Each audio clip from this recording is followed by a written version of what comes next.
Hello everyone, welcome to Hindi with Priyanka channel. तो जैसा कि हम सब यूथ पब्लिकेशन का प्रैक्टिस कर रहे थे, टीजीटी पीजीटी हिंदी का, ठीक है। तो उसी पर आज हम बात करने वाले हैं। अगली वीडियो में हमने 100 क्वेश्चन कंप्लीट कर लिया था, आज उसके आगे देखेंगे, ठीक है। और आप हिंदी से अगर कोई भी परीक्षा देने जा रहे हैं तो यहाँ से आपको क्वेश्चन देखने को मिलेगा, ठीक है। इसमें आप देखेंगे जितने भी हिंदी के पेपर हुए हैं, चाहे वो नेट की हो, LT, GRC, DSSB, UP, TGT PGT, सभी के प्रीवियस ईयर प्रश्न इसमें आपको मिलेगा, ठीक है। तो चलिए शुरू करते हैं। और चैनल पर नए तो प्लीज चैनल को सब्सक्राइब कर लीजिएगा ताकि आपको हर वीडियो मिलती रहे। क्वेश्चन है, रीति काल का समय था। इसका हो जाएगा राइट आंसर ऑप्शन बी, 1700 से 1900 विक्रम संवत। किसने माना था? आचार्य रामचंद्र शुक्ल ने हिंदी साहित्य का जो काल विभाजन किया है उसके अनुसार रीति काल की समय सीमा संवत 1700 से 1900 विक्रम संवत तक है, ठीक है। और हम व्याख्या भी देखते हुए चलेंगे क्योंकि व्याख्या से क्वेश्चन बनेंगे, ठीक है। हिंदी के प्रारंभिक काल को वीर गाथा काल नाम किसने दिया? राइट आंसर हो जाएगा आचार्य रामचंद्र शुक्ल। प्रारंभिक काल यानी आदिकाल को वीर गाथा काल किसने कहा था? रामचंद्र शुक्ल ने। आदिकाल को प्रारंभिक काल नाम किसने दिया? राइट आंसर हो जाएगा मिश्र बंधु ने। यहाँ पर पूछा गया आदिकाल को प्रारंभिक काल नाम किसने दिया? मिश्र बंधु ने। और आरंभिक काल पूछा जाए तो गणपति चंद ने दिया था, ठीक है। आगे आदिकाल को बीजवपन काल नाम किसने दिया? मोस्ट इंपोर्टेंट क्वेश्चन है। आचार्य महावीर प्रसाद द्विवेदी ने आदिकाल को बीजवपन काल दिया था। यहाँ पर हम देखेंगे जितने भी नामकरण हुए हैं। चारण काल किसने कहा था? आदिकाल को चारण काल ग्रियर्सन ने। और प्रारंभिक काल मिश्र बंधु ने। वीर गाथा काल रामचंद्र शुक्ल ने। आदिकाल को आदिकाल मोस्ट इंपोर्टेंट हजारी प्रसाद द्विवेदी ने कहा था। और संधि काल चारण काल रामकुमार वर्मा ने दो नामकरण दिया था, संधि काल एवं चारण काल। सिद्ध सामंत काल राहुल सांस्कृत्यायन और अभ्रंश काल नाम दिया था धीरेन्द्र वर्मा ने। हिंदी साहित्य का इतिहास सबसे पहले किसने लिखा? यहाँ पर पूछा गया हिंदी में, ठीक है। हिंदी साहित्य का इतिहास नहीं बल्कि हिंदी में हिंदी साहित्य का इतिहास सबसे पहले किसने लिखा था? राइट आंसर हो जाएगा शिव सिंह सेंगर का हो जाएगा शिव सिंह सरोज। 1883 ईस्वी में लिखा गया था। आगे है, निम्नलिखित रचनाओं को उनके रचनाकारों के साथ सुमेलित कीजिए। देखते हैं हिंदी साहित्य की भूमिका हजारी प्रसाद द्विवेदी। और हिंदी साहित्य का आलोचनात्मक इतिहास हो जाएगा रामकुमार वर्मा का। और उत्तरी भारत की संत परंपरा परशुराम चतुर्वेदी।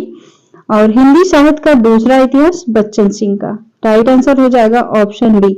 हिंदी साहित्य का दूसरा इतिहास प्रकाशन वर्ष 1996 है, मोस्ट इंपोर्टेंट बच्चन सिंह का, ठीक है। यहाँ पर देखिए सभी का समय भी दिया है। हिंदी साहित्य की भूमिका 1940 में आचार्य हजारी प्रसाद द्विवेदी। और हिंदी साहित्य का आलोचनात्मक इतिहास 1938 में रामकुमार वर्मा का। उत्तरी भारत की संत परंपरा परशुराम चतुर्वेदी का। हिंदी साहित्य का दूसरा इतिहास 1996 मोस्ट इंपोर्टेंट है बच्चन सिंह का। आधुनिक हिंदी साहित्य लक्ष्मी सागर वात्स्यायन का है 1941 में।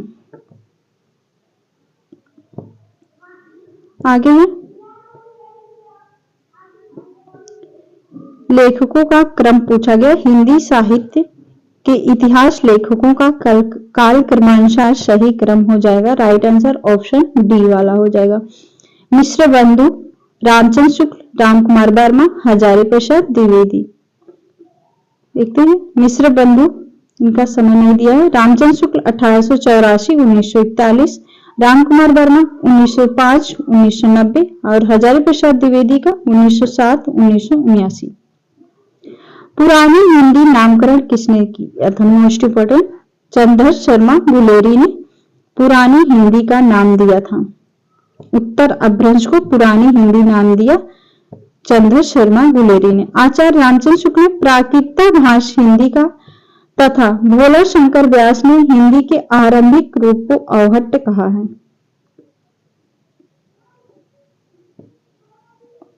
आगे है, इन साहित्य इतिहास ग्रंथों को उनके लेखकों के साथ सुमेलित कीजिए। तो हिंदी साहित्य का नया इतिहास हो जाएगा बच्चन सिंह, और हिंदी साहित्य का वैज्ञानिक इतिहास हो जाएगा गणपति चंद्रगुप्त का। हिंदी साहित्य का आलोचनात्मक इतिहास राम कुमार वर्मा, और हिंदी साहित्य और संवेदना का विकास रामस्वरूप चतुर्वेदी का हो जाएगा। ठीक है, राइट आंसर हो जाएगा ऑप्शन ए। आचार्य रामचंद्र शुक्ल के अनुसार हिंदी साहित्य का आविर्भाव कब से माना जा सकता है? तो राइट आंसर हो जाएगा प्राकृत की अंतिम अभ्रंश अवस्था में रामचंद्र शुक्ल ने माना है हिंदी साहित्य का आविर्भाव 1050 से 1375 तक।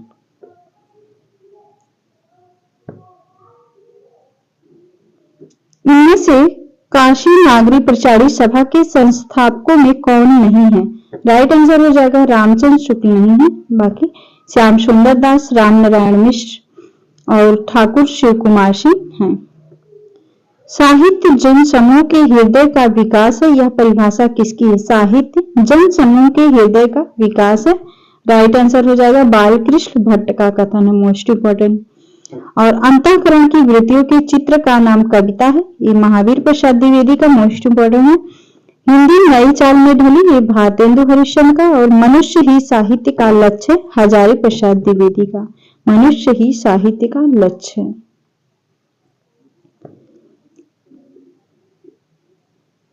निम्नलिखित ग्रंथों को काल क्रमानुसार सही क्रम है, ऑप्शन बी राइट आंसर हो जाएगा। इस्तवार, दलाल, लेतुर, एंदुई, ए हिंदुस्तानी, उसके बाद शिव सिंह सरोज तीसरे नंबर पर है। Modern vernacular literature of northern Hindustan, और उसके बाद मिश्र बंधु विनोद। इसका प्रकाशन वर्ष भी देख लेते हैं। इस्तवार, दलाल, लेतुर, एंदुई, हिंदुस्तान दो भागों में है। 1800 इसका प्रथम भाग के दो भाग हैं, और इसका दूसरा प्रकरण 1871 ईस्वी में आया था। ठीक है, तो प्रथम भाग 1839, इसका दूसरा भाग 1847 गाशादा ताशी। शिव सिंह सरोज 1883, शिव सिंह सेंगर का।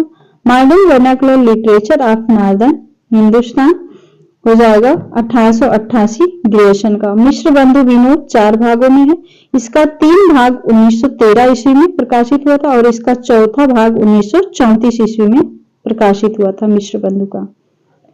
आगे है अगला क्वेश्चन, भाषा काव्य संग्रह किसकी कृति है? भाषा काव्य संग्रह महेश दत्त शुक्ल।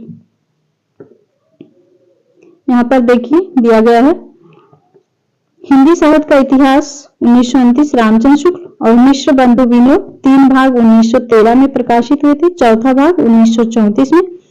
मिश्र बंधुओं में कौन कौन है? Shyam Bihari, Sukhdev Bihari, Ganesh Bihari, most important question. ठीक है, हिंदी साहित्य का अतीत के लेखक हैं, राइट आंसर हो जाएगा विश्वनाथ प्रसाद मिश्र, और ये 2 भागों में है। ठीक है, पूछा जा सकता है कि हिंदी साहित्य का अतीत कितने भागों में? 2 भागों में है, विश्वनाथ प्रसाद मिश्र का है। यहाँ पर देखिए व्याख्या में भी दिया गया है, 2 भाग हैं, प्रथम भाग 1959 में, दूसरा भाग 1960 ईस्वी में।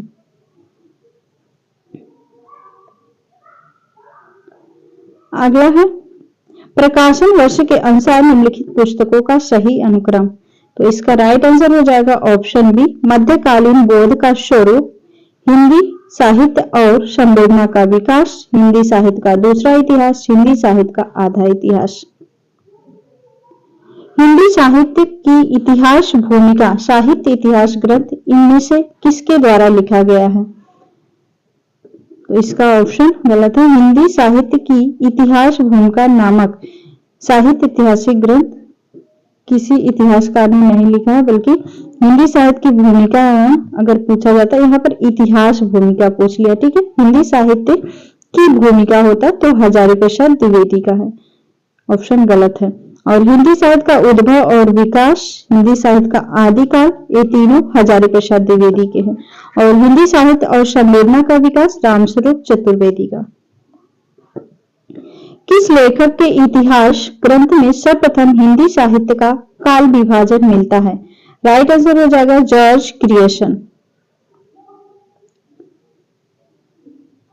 आगे है इनमें से वह कौन सी रचना है जिसे मूलतः हिंदी शब्द सागर की भूमिका के रूप में लिखा गया था, किंतु बाद में उसे स्वतंत्र ग्रंथ भी बना दिया गया था? राइट आंसर हो जाएगा आचार्य रामचंद्र शुक्ल कृत हिंदी साहित्य का इतिहास के बारे में बात हो रहा है। ठीक है, देखते हैं इसका व्याख्या। रामचंद्र शुक्ल कृत हिंदी साहित्य का इतिहास ऐसी रचना है जिसे मूलतः हिंदी शब्द सागर की भूमिका के रूप में लिखा गया, किंतु बाद में उसे स्वतंत्र ग्रंथ भी बना दिया गया। हिंदी साहित्य के प्रथम काल को वीर काल किसने कहा है? राइट आंसर हो जाएगा विश्वनाथ प्रसाद मिश्र ने वीर काल कहा है आदिकाल को। आचार्य रामचंद्र शुक्ल द्वारा रचित हिंदी साहित्य का इतिहास ग्रंथ का प्रकाशन वर्ष? राइट आंसर हो जाएगा 1929 ईस्वी। अमीर खुसरो का पूरा नाम था? राइट आंसर हो जाएगा अब्दुल हसन। ठीक है, और इसे पूछा जाता है अबुल हसन। ठीक है, अमीर खुसरो का नाम अबुल हसन, यहाँ पर दिया है इमामुद्दीन खुसरो। हिंदी भाषा का उद्गम और विकास के लेखक हैं? राइट आंसर हो जाएगा उदय नारायण तिवारी। अगला क्वेश्चन है हिंदी साहित्य के इतिहास लेखन के काल विभाजन और नामकरण का प्रथम प्रयास किसने किया था? तो राइट आंसर हो जाएगा जॉर्ज ग्रियर्सन ने किया था। कब किया था? 1888 ईस्वी में एशियाटिक सोसाइटी ऑफ बंगाल की पत्रिका के विषय के रूप में ग्रियर्सन द्वारा रचित the modern vernacular literature of Hindustan का प्रकाशन हुआ था। उक्त ग्रंथ में 952 कवियों को शामिल किया था। हिंदी नवरत्न का रचना काल? राइट आंसर हो जाएगा 1910। हिंदी नवरत्न मिश्र बंधुओं की रचना है, 1910 इसका प्रकाशन वर्ष। और इसमें मिश्र बंधुओं में गणेश बिहारी, श्याम बिहारी तथा Sukhdev Bihari. Most important question, कौन मिश्र बंधुओं में नहीं है? राइट आंसर हो जाएगा ऑप्शन सी कृष्ण बिहारी। कौन कौन थे? श्याम बिहारी, गणेश, सुखदेव थे, कृष्ण बिहारी नहीं थे। आधुनिक काल को गद्य काल नाम किसने दिया था? राइट आंसर हो जाएगा आधुनिक काल को गद्य काल रामचंद्र शुक्ल ने कहा था। आचार्य रामचंद्र शुक्ल ने शब्द सागर में लिखित किस शीर्षक लेख को परिवर्तित तथा परिमार्जित कर हिंदी साहित्य का इतिहास लिखा था? तो इसका राइट आंसर हो जाएगा हिंदी साहित्य का विकास। ठीक है, आगे है हिंदी साहित्य के इतिहास लेखन की परंपरा में मिश्र बंधुओं ने किस ग्रंथों द्वारा अपना महत्वपूर्ण योगदान दिया? मिश्र बंधु विनोद। राइट आंसर हो जाएगा मिश्र बंधु विनोद। आगे है साहित्य के इतिहास के संदर्भ में निम्नलिखित कथन किसका है? प्रत्येक देश का साहित्य वहां की जनता की चित्तवृत्ति का संचित प्रतिबिंब होता है। यह निश्चित है कि जनता की चित्तवृत्ति के परिवर्तन के साथ साथ साहित्य के स्वरूप में भी परिवर्तन हो चला जाता है। किसका कथन है? आचार्य रामचंद्र शुक्ल का कथन है। ठीक है, आगे हिंदी गद्य के उद्भव काल में संस्कृत निष्ठ हिंदी का पक्ष किसने लिया था? राइट आंसर हो जाएगा इसका राजा लक्ष्मण सिंह। अगला क्वेश्चन है आचार्य रामचंद्र शुक्ल के अनुसार भक्ति काल का समय है? राइट आंसर हो जाएगा भक्ति काल का समय उन्होंने माना था 1375 से 1700, संवत 1375 से 1700। ठीक है, उसके बाद रीतिकाल माना था 1700 से 1900। तो यहाँ तक हमारा कंप्लीट हुआ। अब आगे नेक्स्ट वीडियो में हम देखेंगे। ठीक है, तो बने रहिए हमारे साथ, मिलते हैं नेक्स्ट वीडियो में। तब तक के लिए आप चैनल को सब्सक्राइब जरूर कर लीजिएगा ताकि आपको हर वीडियो मिलती रहे।